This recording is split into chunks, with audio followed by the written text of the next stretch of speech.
17 knots of wind right now, so we're just going with the main, but we're still going 5 knots with only the main with one reef in it. It's a reefing system right there. So yeah, hauling. Jamie at the helm. Got a brand new dinghy. That's not dragging behind us. Surfboard bag on the roof, just in case.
Morning, Kristen.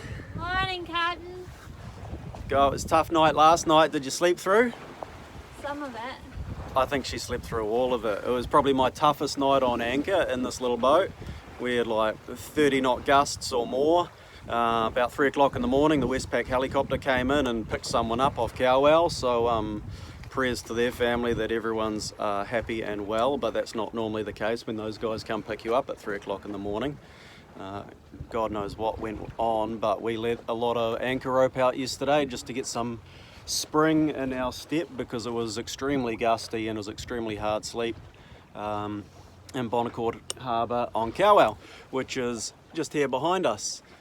And then this is the Tāwhanui Peninsula on the other side, so we're heading out the north channel of Cowell Island and we're going to set a course towards Great Barrier. Looks like pretty fair winds. We're anything from 10 to 17 knots today. Hopefully those gusts aren't too bad. We are running a first reef in our new main, which is performing beautifully. And I don't know if you can see right up here, I'll move my fat head. There's a couple of wines on the foresail. It's a beautiful day. And hopefully, well, this passage won't be too hard on us. So we're looking like 8 hours to make this crossing, which will be our biggest yet.